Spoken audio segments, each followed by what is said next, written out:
আন্দোলনে জীবন দেয় একজন, শুটেড বুটেড হয়ে ক্ষমতায় বসে আরেকজন, বলছেন রিজভী।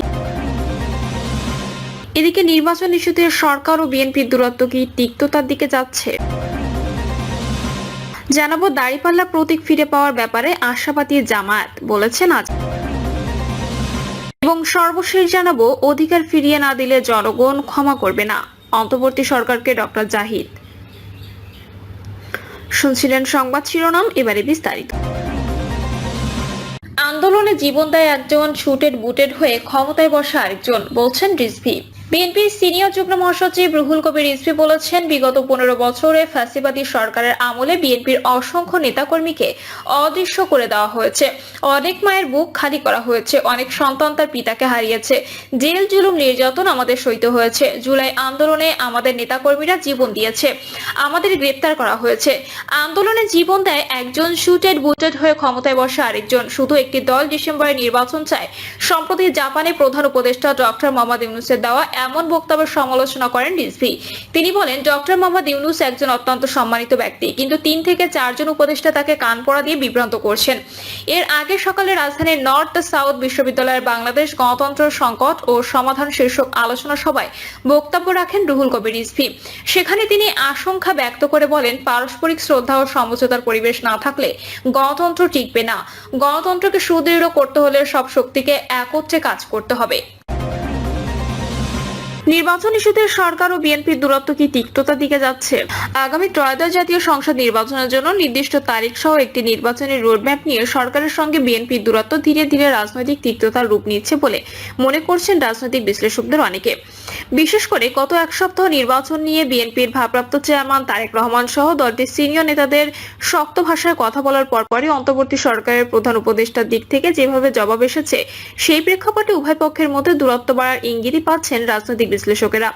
নির্বাচনের রোডম্যাপ না এলে সরকারের সঙ্গে সম্ভাব্য তিক্ততা বা বিরোধের বিষয়ে জানতে চাইলে বিএনপির জাতীয় স্থায়ী কমিটির সদস্য সালাউদ্দিন আহমেদ বলেছেন, তারা মনে করেন ডিসেম্বরের মধ্যে নির্বাচন না হওয়ার কোনো কারণ নেই এবং সে কারণেই নির্বাচন ডিসেম্বরে হতে হবে। এর আগে গত 22 মে প্রধান উপদেষ্টার কথিত পদত্যাগের ভাবনা নিয়ে গুঞ্জন ছড়ানোর পর 24 ও 25 মে বিএনপি সহ বিভিন্ন দলের সঙ্গে বৈঠক করেছিলেন ডক্টর মোহাম্মদ ইউনূস। তখন বিএনপি নির্বাচনী রোডম্যাপ ছাড়াও ছাত্র প্রতিনিধি হিসেবে সরকারে থাকা 2 উপদেষ্টা ও জাতীয় নিরাপত্তা উপদেষ্টাকে বাদ দেওয়ার যে দাবি করেছিল, সে দাবির ব্যাপারেও সরকার এখনো কোনো পদক্ষেপ নেয়নি। এমন পটভূমিতে বিএনপি সহ রাজনৈতিক দলগুলোর সঙ্গে বৈঠকে বসার কথা রয়েছে প্রধান উপদেষ্টা অধ্যাপক ডক্টর মোহাম্মদ ইউনূসের। তার প্রেস উইং জানিয়েছে, দলগুলোর সঙ্গে সংস্কার ইস্যুতে কথা বলবেন প্রধান উপদেষ্টা। রাজনৈতিক বিশ্লেষকদের অনেকে মনে করেন, সরকারের 2 উপদেষ্টা এবং জাতীয় নিরাপত্তা উপদেষ্টাকে বাদ দেওয়ার দাবি সামনে আনলেও বিএনপি মূলত তাদের সমমনা দলগুলোকে নিয়ে নির্বাচন ইস্যুতে সরকারের উপর চাপ তৈরি করতে যাচ্ছে। বিশেষ করে গত এক সপ্তাহে দলটির শীর্ষ নেতৃত্ব এবং সিনিয়র নেতারা যেভাবে দলের অবস্থান প্রকাশ করেছেন, তাতে ডিসেম্বরের মধ্যে নির্বাচনের তারিখ আদায় করাকেই দলটির আপাত লক্ষ্য বলে মনে হচ্ছে। রাজনৈতিক বিশ্লেষক ও ঢাকা বিশ্ববিদ্যালয়ের শিক্ষক মোহাম্মদ মুজিবুর রহমান বলছেন, বিএনপি নির্বাচনের রোডম্যাপ আদায়ে ধীরে ধীরে শক্ত অবস্থান হচ্ছে। নির্বাচনের তারিখ ঘোষণা করে দলগুলোকে আস্থায় নিতে না পারলে সামনে 2 পক্ষের মধ্যে সম্পর্ক তিক্ততায় গড়ানোটাই হবে স্বাভাবিক। আরেকজন বিশ্লেষক ও একই বিশ্ববিদ্যালয়ের শিক্ষক মোহাম্মদ সাইফুল আলম চৌধুরী বলছেন, সরকারের তালিকায় নির্বাচন হলো সংস্কার ও বিচারের পর 3য় স্থানে, অন্যদিকে বিএনপির কাছে এইটিই অগ্রাধিকার। তিনি বলছেন, জাপানের সফরে প্রধান উপদেষ্টা বিএনপিকে ইঙ্গিত করে যেভাবে কথা বলেছেন, তাতে মনে হচ্ছে নির্বাচন ইস্যুতে তিনি দলটির সাথে ট্যাগ অফ ওয়ারে যেতে যাচ্ছেন।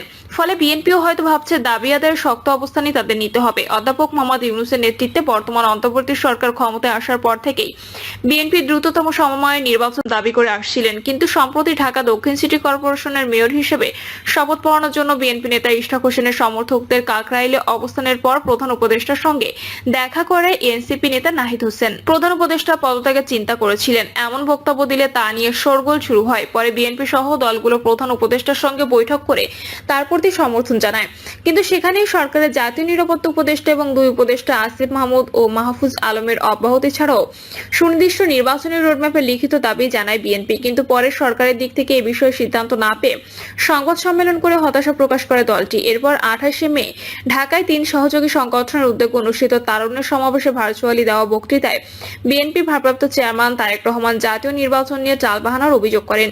তিনি স্পষ্ট করে বলেন, আগামী ডিসেম্বরের মধ্যে জাতীয় নির্বাচন হতে হবে, ডিসেম্বরের মধ্যে জাতীয় নির্বাচন অনুষ্ঠিত হবে।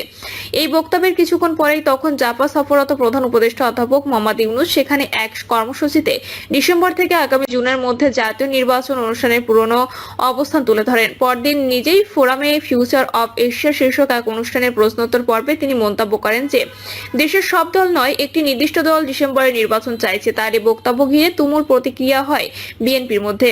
জবাব আসে বিএনপির সমমনা দলগুলো থেকেও। বিজেপি, এলডিপি, বিপ্লবী ওয়ার্কার্স পার্টি, নাগরিক ঐক্য সহ 34টি রাজনৈতিক দলের পক্ষ থেকে বলা হয় তারাও ডিসেম্বরে নির্বাচন চাইছে।